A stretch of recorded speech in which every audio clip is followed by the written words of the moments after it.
Many of you, if you watch my channel regularly, may know that for me, the most convincing reason why I personally do not believe in gods, or at least I do not believe in a loving God who wants to have a relationship with me. You could convince me of a deity, perhaps, a deistic, uncaring creator, perhaps, maybe, whatever. But this notion of a loving God who wants to have a relationship with me, I am unconvinced of this. The nail in the coffin for me is the divine hiddenness argument. Now, I don't think the divine hiddenness argument can mean anything to anyone other than myself, because the divine hiddenness argument requires a non-resistant non-believer, and only I can know if I am non-resistant. Now, that's actually even more tricky because I can't actually know that I'm non-resistant. All I can do is evaluate as best as I possibly can my own motives, my own biases, all these kind of things to tell if I am non-resistant to this Bible. I actually have created a few videos on this topic. Let me throw up a couple of videos on this topic: divine hiddenness, inspiring philosophy response, and if God exists, he wouldn't be hidden. These are two videos I made several years ago that I think I do still recommend on the topic if you're interested. But today I want to look at a visit that a couple of YouTubers made to Frank Turek. And on his podcast, he had a couple of guests on, the first of which is Michael Jones of Inspiring Philosophy. And they wanted to talk about a little bit more about divine hiddenness. So let's see what they had to say. Welcome to the I Don't Have Enough Faith to Be an Atheist bonus podcast. I'm with Michael Jones of Inspiring Philosophy. If you don't know about Inspiring Philosophy, you can just go check it out on YouTube. Got some great stuff up there. Mike has his master's degree from the University of Arizona. Correct. Right? Yeah. And you live in Tucson, don't you? I do, yeah. Okay. We're here at ETS, the Evangelical They have propositional knowledge of each other. That's cool. Theological Society. And Mike has some great videos on many topics on YouTube. And I want to talk about one of them, Mike, that's been a perennial question. There are two big questions, I think, two big objections atheists bring up against Christianity. Well, more, but two of the biggest one has to do with the problem of evil, and the other has to do with the problem of the so-called hiddenness of God. You know, why isn't God more obvious? Why do we need apologists at all? What is this all about? Now, you put together a great video, I think, on this. Well, first of all, why did you do that? And was that an issue for you, or did you see atheists or non-believers bringing that up as an objection? Yeah, I see atheists or non-believers bring it up, and so I want to do a video addressing it. So I was doing... So to be fair, this video is quite old of Mike, the one that they're talking about, his video, which I responded to. That was before Mike or I knew each other in any sense. We've spoke face-to-face via calls, and we've interacted on social media and that kind of thing. But this was all before that, so I'm not in any way. He didn't make this video in response to me. This was something that he had observed in his career and in his life. But though it is something that I responded to, because actually his video for me was part of my evaluation as to whether this was a good argument for myself. I watched his video and decided that it wasn't a great argument, but this is what they're talking about today. I'm not sure why Frank is all of a sudden, years later, talking about this on his latest podcast, but so be it. A series where I was addressing objections from atheists, like problem of evil, problem of an evil God, and I also did divine hiddenness when I did that. I think those of you who follow my channel for a while will also know that for me, problem of evil is not actually that compelling. I know that for many former believers that the problem of evil is the number one thing. I understand why, but for me, it's not huge. For me, divine hiddenness is the big one, and different about what convinces or unconvinces them. Okay, so what is the real reason, or what are some of the potential reasons that God isn't as obvious as we would like him to be? I mean, even Isaiah says, you're a God that hides yourself. Well, why is he hiding? What's it? Very briefly, in case you're not familiar with divine hiddenness as a general category, the idea is that if there is a loving God who wants to have a relationship with me, if I am not able to be convinced, or if I'm not convinced as a genuine seeker who's not suppressing any kind of truth, cannot come to the conclusion that God exists, therefore that is a prerequisite for me having this loving relationship with them. You can't have a loving relationship with someone you don't intellectually assent to their existence. And if there are consequences, negative consequences to this loving relationship not happening, that being who doesn't reveal themselves sufficiently can't be actually loving, or at least isn't loving to that person, because that all-powerful being would absolutely be able to convince anyone that they wanted to that they exist. So again, it's for an individual who is able to evaluate for themselves whether or not they're non-resistant, that if they can confidently come to that conclusion, then they're justified in saying, well, there must not be a loving being who wants to have a relationship with me, at least at this time. Otherwise, that being could easily reveal himself. So, for example, Saul of Tarsus, Paul, the Apostle Paul, he received a revelation. Many people in the Bible receive revelations. Now, I'm not necessarily asking for this, but everyone who became a believer did receive enough information to accept that the God exists. So this is at least in the realm of possible for God to do for each. That's it in a nutshell. Carry on with Mike. Deal. Well, I mean, there's multiple ways we can look at this. It has more to do with us, in my view. This is also the view of philosophers like Paul Moser, who talk about how humanity is currently in our state that we Christians believe is sinful. God were to make himself just blatantly obvious, like show up in the sky. That's going to affect our process of sanctification, of us coming to him lovingly. So Paul Moser sets up this thing. If God just straight up reveals himself, the argument here is going to be that affects whether or not I will love him.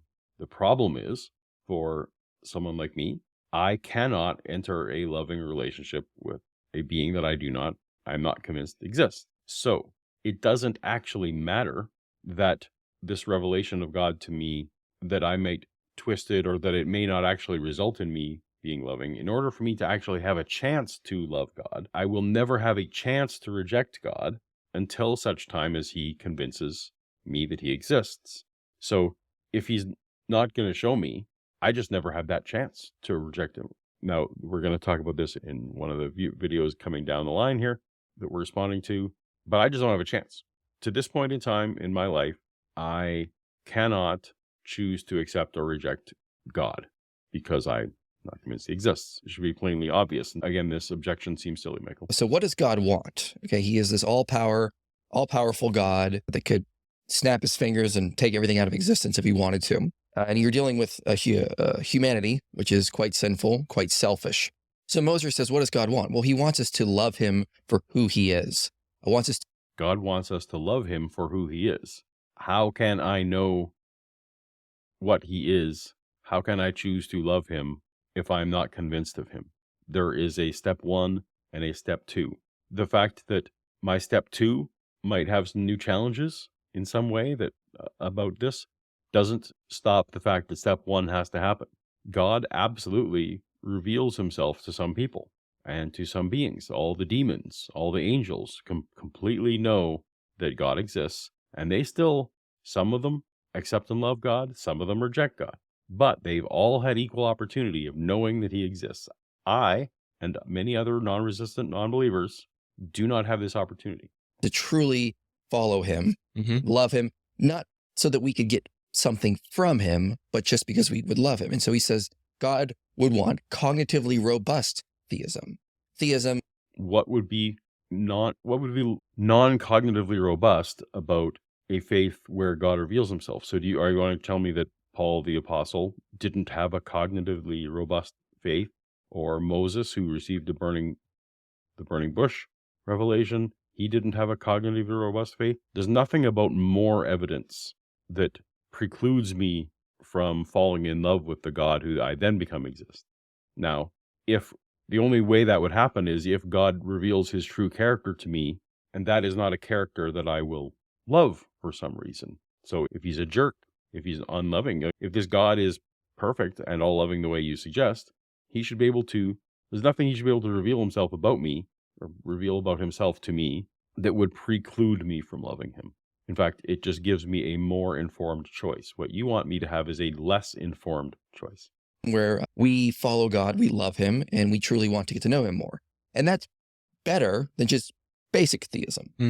So the way it's better, yeah.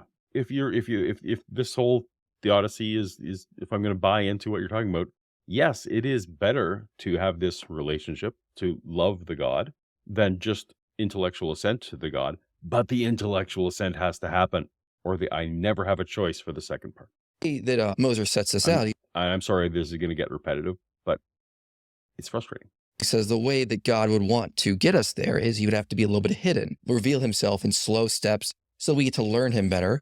Because if God just revealed his full glory to to me. There's some point at which, apparently, if it's too much all at once, that I won't love him. That happens with humans. Maybe there's someone who, if you got to know them over time, slowly, that you would love them more than if they gave us the full truth about them all at once. Fine.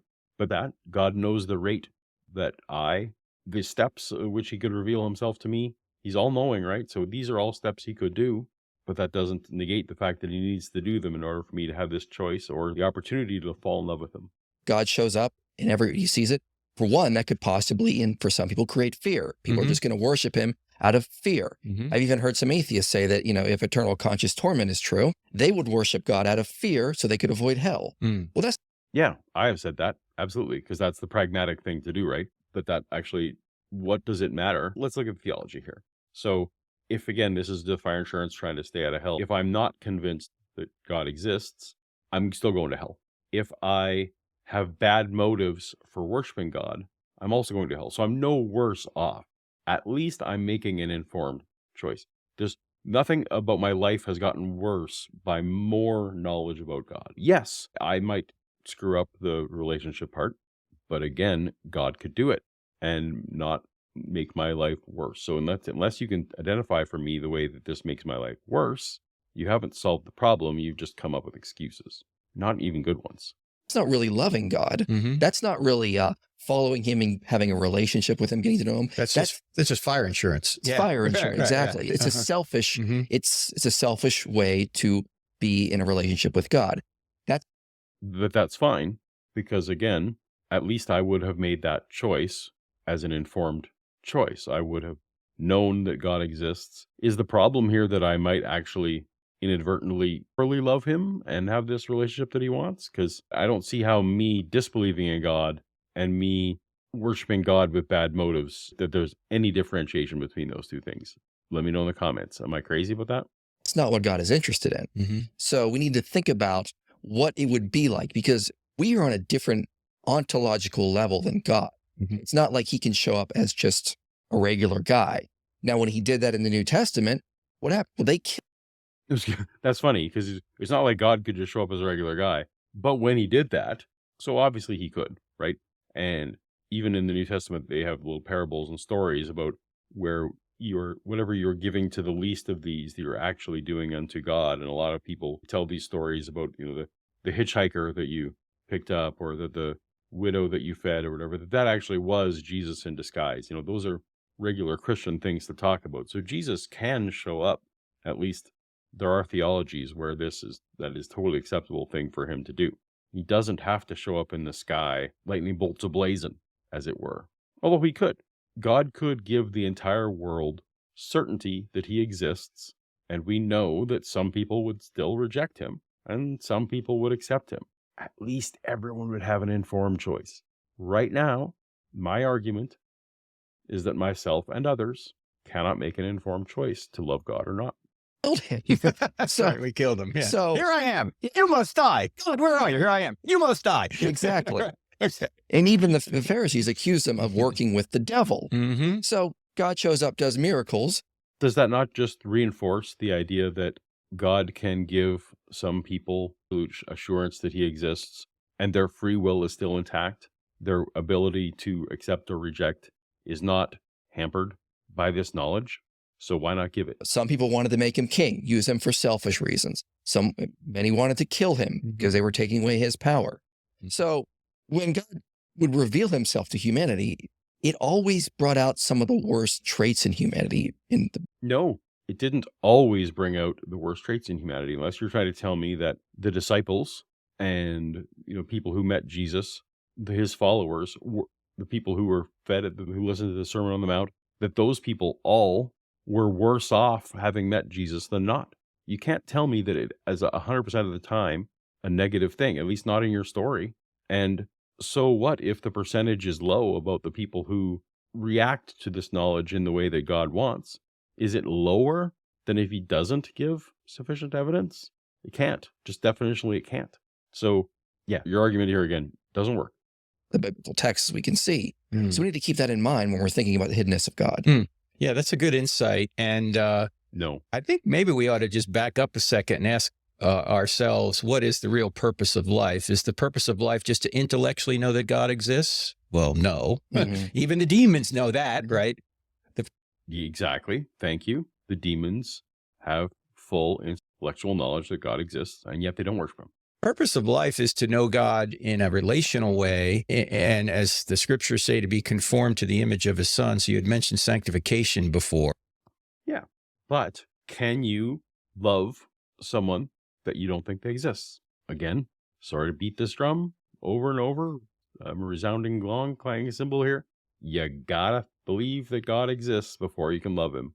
And if I can't believe that God exists, or if I'm unconvinced that God exists, I can't love him. There's step one and there's step two.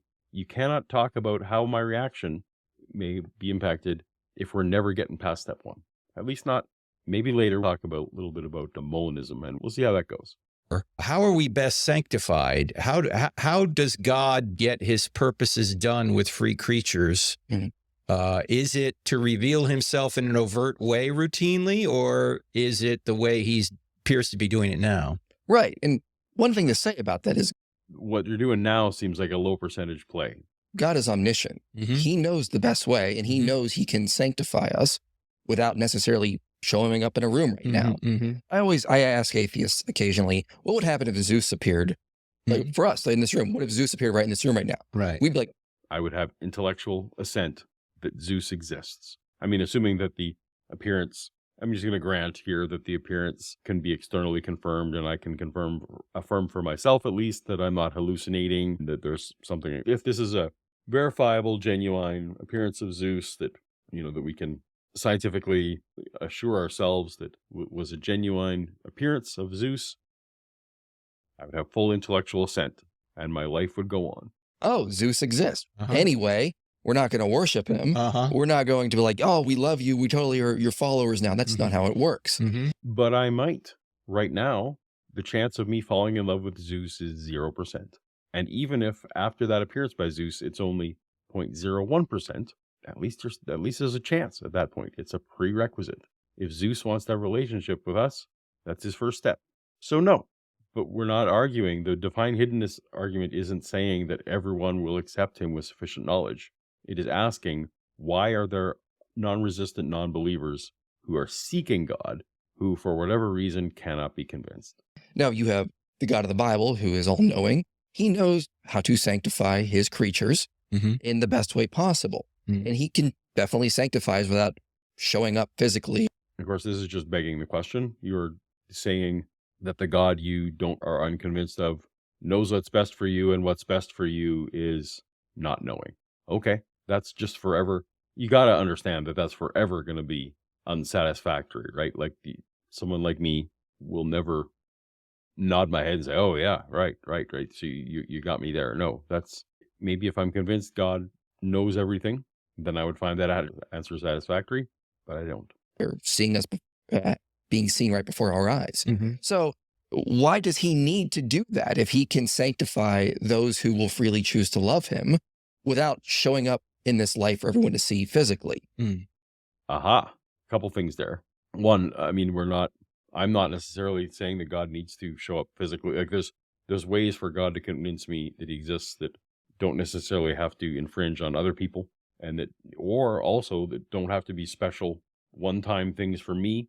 An all-knowing God would know what is going to convince the maximum number of people, or at least convince me. What Mike just said there, though, which kind of went over quick, is that those who would accept him, he will reveal himself to. Now he's buying into a kind of a worldview where God knows that I'm supposed to accept that I would not accept God no matter how much evidence I'm given, that are at least not in a way that is a loving relationship, the kind that again, not satisfactory, because how can I know that? Maybe that could be entirely true. Let's say hypothetically, makes sense, totally true. It's still not going to be satisfying to someone like me, right? And it's obviously not an argument for me to believe that God is going to exist. You say, well, okay, you're going to reject him, so he will never convince you. Okay, I will never be convinced. Cool. Then what are you arguing with? What are you giving us arguments for?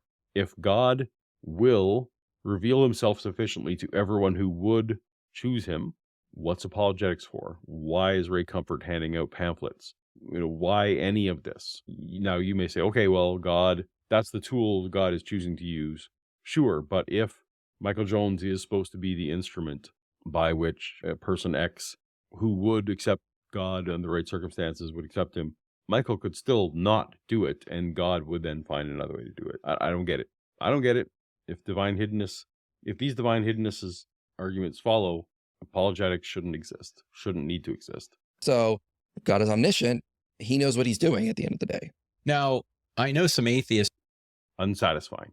have said that I'm not resistant to God Mm-hmm. and I'm seeking God.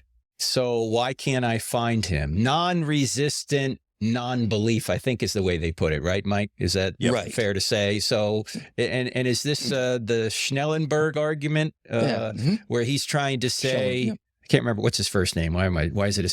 So first of all, it's Schellenberg. So if you are a Mennonite like me, Schellenberg is at least the common name in my Mennonite circles. So it's not Schellenberg. And yeah, he doesn't remember the first name. The first name is John L. Schellenberg. He goes and publishes under J.L. Schellenberg. So just if you're ever looking up good arguments and good definitions of the divine hiddenness argument, J.L. Schellenberg is the person you want to check out.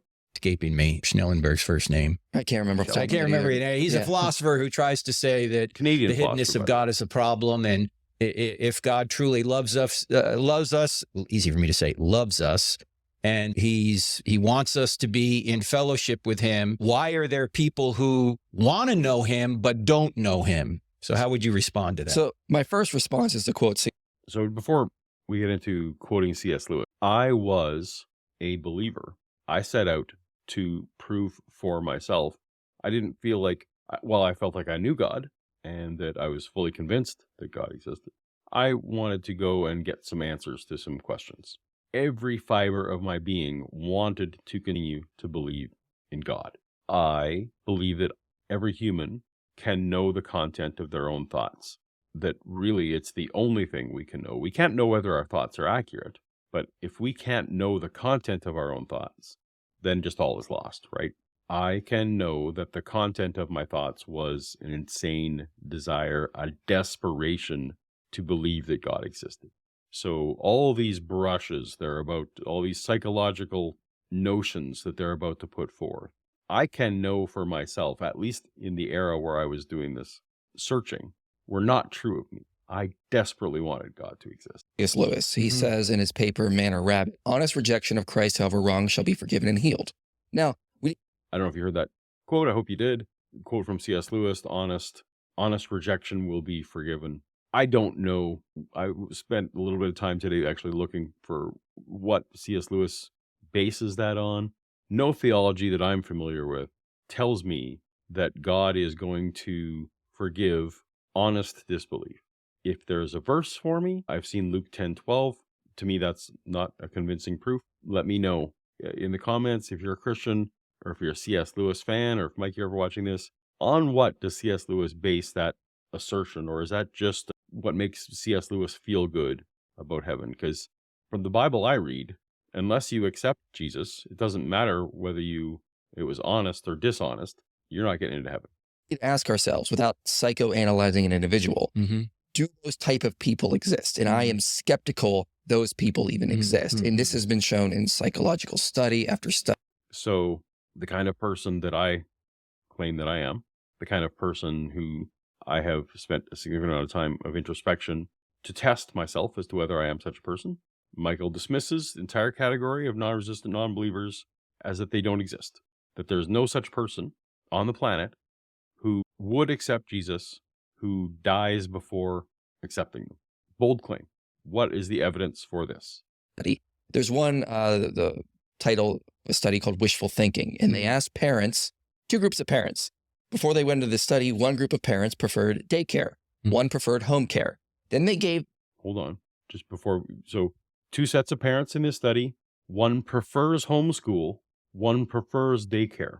Where was the group that prefers neither, that is seeking, who is neutral on the topic in advance and is looking at the research on this without a decision already made? I know that there are parents who are torn, between homeschooling and not homeschooling don't actually have a preference yet, especially brand new parents who are looking for information. Where is this study representing those? Because that's the non-resistant non-believer, not people who are committed to homeschool or committed to public school. Each of these groups, papers that confirm their beliefs. And then they gave them a paper that confirmed the other belief. Everyone who preferred home care came up with excuses to dismiss the daycare paper and vice versa. There's another study that was... Here's the other problem with this study. Daycare versus homeschooling is not there's so much personal preference in it because there's no objective score saying one is better than the other at all things. This is actually a value judgment. So someone who values public school may well value that some of the social aspects of school. They may value that ahead of the academic. They may value opportunities that students have for diversity of instruction and diversity of friendships. Though that may be actual value that the parent has, in which case the paper presenting them with academic, we can say that the homeschool people score better on certain tests or whatever. That's not going to be convincing to a parent for whom that's not the value. Flip side, the people who prefer homeschool, they may not care about diversity of instruction or diversity of relationship or some of the social aspects. What they may value is making sure that the belief system is never contradicted, or they may value that one-on-one time with their child ahead of, having other things to do outside of the home. These are not apples to apples comparisons. It's not like saying these are being unconvinced of one is just shows you more about their values, not about whether they are able to objectively, rationally make a choice between one thing or another. Mike, this is a terrible study. Done many decades ago called the Robbers Cave Experiment, where boys were taken and they were on this campsite and they were sent to different tribes and they were having compete with one another. They were asked to do this task of collecting beans on the ground. And they were shown the piles of beans at the end. They always would say, our pile is bigger, obviously. Unbeknownst to them, they were not being shown the beans they collected. They were being shown an image of equal beans in both. Again, not analogous. So what you're telling me is that, there's groups of boys being shown, here's your bean pile, here's your competitor's bean pile.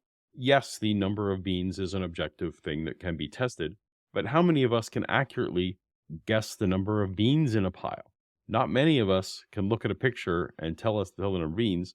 So absent that, then, the fact that you would have hope and confidence that your team was better than the other team, and of course there's a whole us versus them dynamic, sure. But us versus them doesn't tell me that if you instead put up a count of the beans and you said, well, this team had 20 beans and this one had 18, here's the actual count. Which one do you think is the winner? And then people are, oh, well, we had the smaller number, but we still won. No, that's not what's happening here. And that's what someone like me is looking for in a God. What is something non-ambiguous, or at least less ambiguous than a pile of beans that convince me that God exists? So let's say I'm going to say that I will believe in God at such a time where the evidence convinces me, where the evidence is better for it than against, and that if I'm assuming that the neutral position, that the person who makes the positive claim that there is a God has a burden of proof, then yeah, my neutral position is I won't accept God until there's positive proof. That's not an unreasonable, doesn't mean I have bias. It just means that, until there's that evidence. So this, again, both of these studies, at least as you presented them briefly here, maybe there's nuance that I don't understand. I think that you presented these in your video and that I talked about them. These are not analogous at all, and tell me nothing about, if you think that these are evidence against the existence of non-resistant non-believers, we need to talk. So they were shown two piles of equal beans, but they both were, out of their desire to be the winner, were picking theirs and saying, nope, there's clearly more beans in our pile. The truth is, humans are not reason machines. Humans are also not bean counting machines. We are all emotional. We all have reason and emotion to go into our beliefs. So yes, that is true. But again, there is, for a true proposition, for any given true proposition, there is a level of evidence that will eventually convince non-resistant people or even resistant people. So an example I like to give is one's spouse or partner. Let's say that I live my life, or not me, but like a person is living their life assuming that their partner/spouse is faithful to them. And if you came up to them and said your partner is being unfaithful to you, they may be so confident that that is false that they would fight you about it, and that they, that is just not even in the realm of consideration for that person. But if that same person was to walk in to a room and witness their spouse being unfaithful, despite all the psychological priming and resistance to that belief, there would now be sufficient evidence that virtually everyone would then acknowledge, I did not want this fact about my unfaithful spouse to be true, but indeed there's sufficient evidence for me to believe it's true. Of course, it doesn't even, some people would be convinced, even though they were resistant to the idea, with less evidence of that. There might be text messages or other things. Again, there is always, or there is at least hypothetically, enough evidence to convince someone who is resistant to idea. If this was not the case, then you wouldn't get stories like J. Warner Wallace or Lee Strobel, who claim that they were resistant to Christianity, or Saul of Tarsus. So all these people who, you have testimony after testimony of people who were resistant to Christianity and God. So those are actually resistant non-believers, and yet something overcame that level of resistance. So this idea that Mike's putting forth now that, well, there's no amount of evidence that'll convince everyone. Sure, maybe. But there are increasing levels of more evidence that exists. There will be more people. Does it cast a broader net of people who will become convinced, whether they are resistant or not? Don't like this argument. For someone to say if you just gave me the evidence, I would believe. That's just not how humans work. Mm. It depends on this. That all ties into this whole discussion I just had. Not every piece of evidence is created equal. Not every piece of evidence is be equally convincing to one person as to the next person. Trivially true. Absolutely. But there is a level of evidence that even the most resistant person will ultimately accept. All right. I'm going to get into fringe here. That rational people who are open to, who are at least conceptually open to having their mind changed will, let alone people who are incredibly open, as I was, and remain. And psychological study shows this over and over again. We select the data that we want, and we need to fight against that daily. That's just part of the... Yeah, that's probably true. So right now, I would recognize in myself that some of, like when I'm looking at evidence for the Bible, for example, like let's just say that the Gospels are eyewitness accounts. You can come up with scenarios where, hey, it's plausible. This bit of evidence lends some plausibility both to eyewitness account and non-witness account. I tend to, when it's a tiebreaker, well, okay, yeah, I actually, since it doesn't disconfirm the fact that I don't think they're eyewitness accounts, yeah, I have some slight confirmation bias that I'm just going to put that in my column as opposed to that column because I'm judging them as equally valid. Sure, some of that, or even if it's not a completely equally, yeah, we all have some confirmation bias. That's fine. But it is something I'm actively trying to fight. And I think that non-resistant non-believers, if they exist, are at least aware of these biases and are cognizant of them. And you brought them up, and this is not news to anyone. What it is human. So you and I are Christian theists. The best we can do is present the data and say, here, we think there's plenty of evidence for God. This is what it is. But don't sit here and tell me that humans are reason machines and there really are these non-resistant non-believers. That's a false dichotomy. We don't need to be reason machines to be non-resistant to new evidence. The fact that I or anyone can make false conclusions, can come to false conclusions, can come to believe false things, doesn't mean that I'm resisting true, that I'm resisting alternate ideas. It means that, yes, that my brain may have a flaw, or my thinking may have a flaw, or the information I presented I may not fully understand, or may have presented to me poorly. All those things are possible. That doesn't preclude the category of a non-resistant non-believer. That does not fall. I'm very skeptical based on my understanding of numerous psychological studies that those people just don't exist, unfortunately. Yeah, I hope these studies that are not just those two that you talked about, and that you have a whole bunch of others, if you're going to exclude an entire category of people even hypothetically existing. The problem when you say that, and you could be 100% right about that, is it sounds like an insult to somebody, right? When someone says, look, I'm non-resistant, you go, no, you are resistant. No, I'm not. You are. Well, yeah, and here's the thing. It may well be that no person can, with great accuracy, or with at least imperfect accuracy, be able to tell for themselves whether they're non-resistance or not. But for sure, someone else can't know. And even basic psychology would tell you that when you have stated a belief publicly and then it's attacked or someone says you're wrong, parts of your brain light up that didn't the flight or fight response just over beliefs. So that may well be true, but for decades, more decades than I care to admit, for decades, I publicly professed my Christianity, and any argument against Christianity, I definitely fought against. And my journey to being a non-believer was full of the exact opposite of what you're talking about here.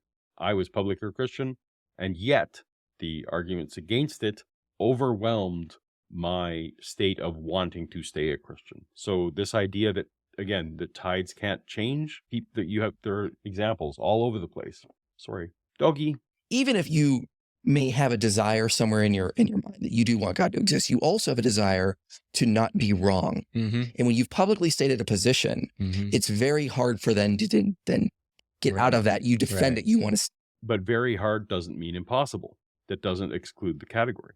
Even now, I've said this on my channel enough times. I'm incredibly open to being a Christian. I know that you guys can't test that. I'm a full-time YouTuber who questions Christianity. Fine, but I will switch. I know you guys can't believe it, but I actually know that my financial upside is huge. If I come back to Christianity, I'll be able to sell all kinds of books and raise money that way for sure.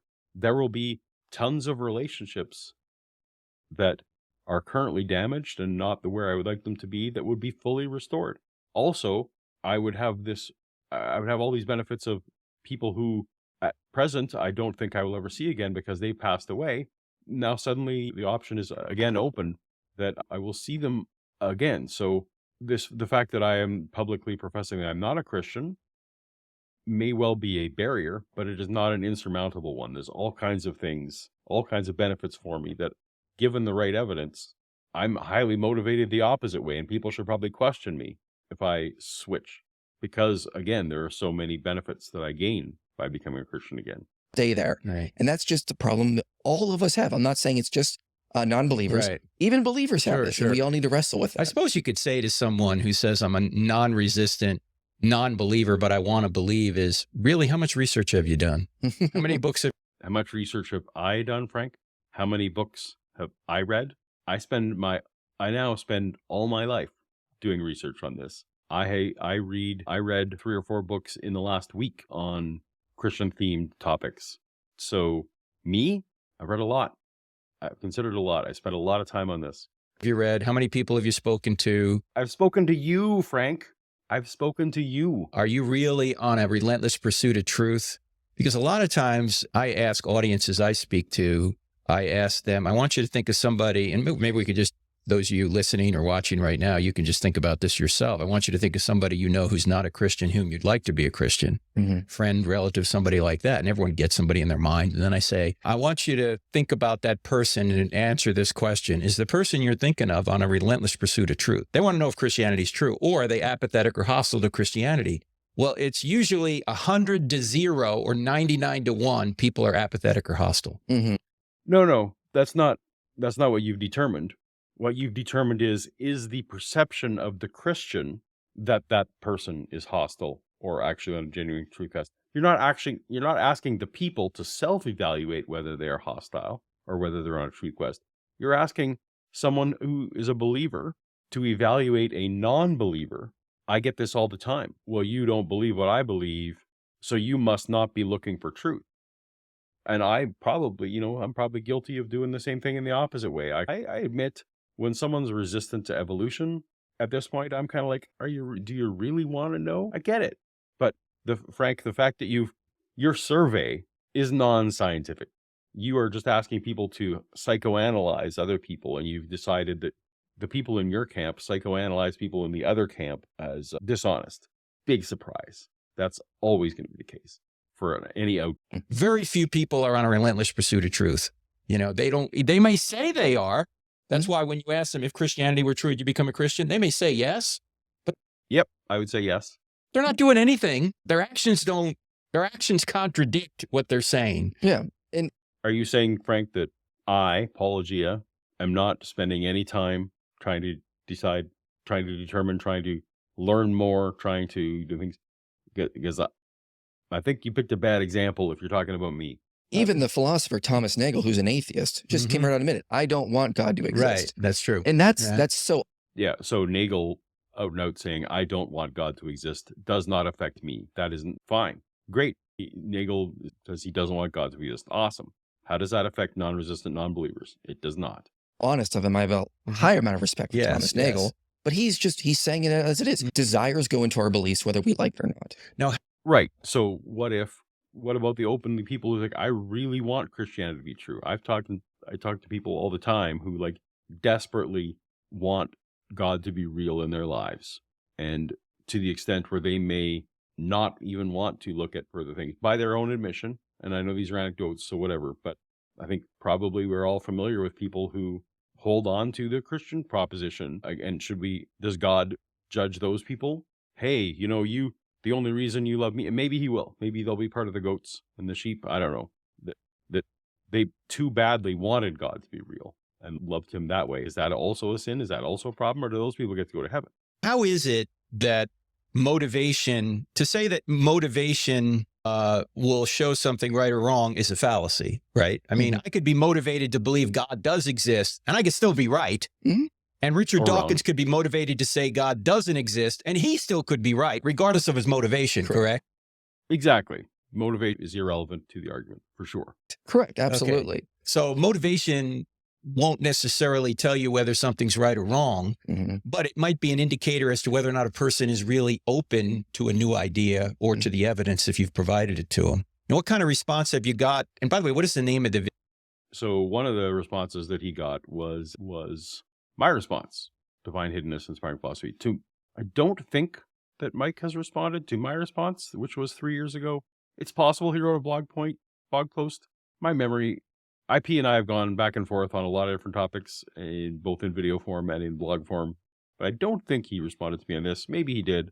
That's something probably should have checked beforehand. Anyway, but I'm quite proud of my response to Michael's response. So that's at least one response he got. Video, I've saw it months ago. I don't know if you remember the name on your Inspiring Philosophy YouTube channel. Is it just the hiddenness of God? Or? So if you go to my YouTube channel, Inspiring Philosophy, it's Divine Hiddenness, a Christian Response. Divine Hiddenness, a Christian Response. We can only scratch the surface here, but if you want to see it, I highly recommend you go there. Okay, so that was Inspiring Philosophy's segment on Frank's podcast. There were 2 segments on Frank's. We're going to look at the second segment in a moment. However, related to this, and I think, if in case I haven't said so, I respect Michael Jones a lot, and I think he is an honest person. I think he's an intellectually rigorous person. I think he's an excellent communicator in all forms. His TikTok channel is my absolute favorite TikTok channel that exists. Inspiring Philosophy then went on to, chronologically it was before, he was on Braxton Hunter's channel, Trinity Radio channel, speaking about divine hiddenness recently, and I think that it's relevant to this conversation here as a bit of an addendum, so I'm going to play that. And along with me today is not my regular co-host, Jonathan Pritchett. Upgrade. A guy asked. Correct. Michael Jones is definitely an upgrade from your usual co-host. Just saying. You a while ago, is there one thing that people ask you, like atheists might hit you with in a debate or something, and you just are sitting there kind of without a response? I don't really know what to say about that. And I thought you had a decent answer. Could you talk about that for a minute? Yeah, what I said is like when an atheist asks, why hasn't God saved me? If you were right and the evidence is so overwhelming for Christianity, why have I not been convinced?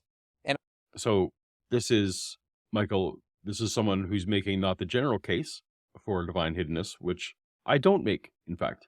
I think that the divine hiddenness argument is only good for me, and each person needs to make it on their own or not, because I can't tell if there are other non-resistant non-believers. It's just not something I can do.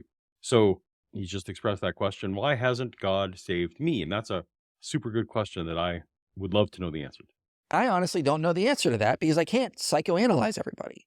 I don't psychoanalyze people, despite what some thumbnails say. I try very hard. You don't psychoanalyze individuals, which is great, but you have determined from a couple of dubious, really related papers, at least in my view, that whole categories of people just can't exist despite their self-reporting. Hard not to be that kind of person, even though sometimes I fail. But the reason is because I can't get inside your brain. But what I will tell them is I appreciate that. I appreciate that you do your best to not psychoanalyze. I also do my best. I probably sometimes fail, but yeah, I try. I think that's not a great thing to do to another person. So, and those of you who watch this live channel knows that Braxton and I have had some brush up on that front as well, where they've ascribed motive to me personally, but that's also water under the bridge, and hopefully we're all past it. As Lewis said, honest rejection of Christ, however wrong, shall be forgiven and healed. So there's that quote again from C.S. Lewis. Again, I think C.S. Lewis pulled that out of thin air. I don't think that can be defended from the Bible, but I would love to be wrong. So let me know in the chat or comments on what theological basis does C.S. Lewis claim that would be the case. That exists. That's what will happen. But we also should know that from studying psychology, that's just not how humans are. We're not just reason machines. You put in the right input, you're going to be convinced by it. We are a combination of reason and emotions all the time. We are, but again, I was completely resistant to evolution being true, but eventually the flood of affirming facts overcame my potential bias, and I eventually reasoned to it. So it's at least plausible that highly resistant people can be overwhelmed with evidence. Sometimes we don't even know why we hold to certain beliefs. People spend years in therapy trying to figure out their own psychology and why they believe. This, I actually am fully on with that. That is possible. I entertain that as a category of possible, that I don't know why I don't believe, and that maybe years of therapy would drive me to determining whether that's a honest position or not. But again, that's between me and God, and I can only I can only know the content of my own thoughts. And since I can evaluate the content of my own thoughts, this is where I'm at. I'm making the best possible decision that I can. Certain things. And a lot of times we tell ourselves lies without even realizing it, why we believe certain things. I'm guilty of that. Yeah, Mike's guilty of that. So are you. So am I. Yeah, there's definitely things in my life where I could point to where I've potentially lied to myself, might be a strong word, but I preferred a delusion and eventually came to it. And I wouldn't, if that was the case right now, I wouldn't be able to identify that. I'll grant that. But what I can do, there are tools one can use to, as you said, like therapy is one. There are other tools a person can use to identify their own biases. And if I'm actively pursuing those, that's the best I can do. And divine hiddenness is still in play. It's the way it is. Not me, Shirley. No, of course not you. Yeah. Don't call me Shirley. So, but that's just the way humans tend to be. So all I can do is present the data and say, look, here's what I think is the best explanation for reality. If you cannot offer a better explanation that has more explanatory scope, explanatory power, more plausible, least ad hoc, I would say I'm still justified in saying this is the most likely worldview at the end of the day. That's interesting. So most explanatory power, most explanatory scope, less ad hoc, and I forget what the fourth one. So Michael feels that the theist position for him is the best one on those cases. This is where I honestly just disagree with you. I think that Christianity and arguments for God are entirely post hoc. Design arguments are post hoc. Ontological arguments are post hoc. These are all, to me, post hoc. Explanatory power. Does the theist position have explanatory scope? Absolutely. If you just want to posit that there is a God that can do literally anything, then yes, that is an answer to everything. There is a scope there, that it is a potential answer to every single question. The problem is that it's not falsifiable. That's the criterion I would add to your list, is falsification. There's no falsification of this theistic God that you guys believe in. And then explanatory power, I do not think that the theist view has any explanatory power, because I don't think it makes unique predictions that would rule out, first of all, anything naturalistic, but are even more plausible under, like, even consciousness and some of these things that they put forth as the best case. I don't buy it. What is the unique prediction that theism makes that naturalism, for example, doesn't, or that isn't equally explained under all those? I don't know what it is. I've asked this question many times. What is it, Mike, or anyone in the comments? What is the prediction? What is the predictive power of theism? What? Mm-hmm. And maybe you have some sort of door closed on your heart you don't realize. Or maybe God is just waiting to reveal himself to you in the future. Your story is not fully told yet. That one is most interesting. Maybe your story is not told yet. Maybe sometime in the future, maybe the God does have some kind of plan that he needs me, for example, to accumulate, experiences as a non-believer because he has some purpose for me, so that there's stuff I need to do now, and that the answer is that God will reveal himself fully, but it'll be later. That's pretty tough to rule out. But what you need to convince me then of is that no person has ever, basically you have to convince me that every single person who has died would never have accepted God. And that's a tall order. That's not falsifiable. Can't speak to that, but all I can do is present the data, and that's what I'm going to keep doing. So anyway, I actually kind of loved this question. Like, Mike, is there a challenge from atheists that you can't answer? And he's like, yeah, why aren't you personally saved? And I actually really respected that and liked it. I didn't necessarily love all the wrappings, but I think that is a perfect question that, yeah, Mike can't answer for me personally or for anyone personally why. And so I respect that instead of trying to psychoanalyze. Though I will say, dismissing as an entire category non-resistant non-believers is pretty close to psychoanalyzing. Just saying.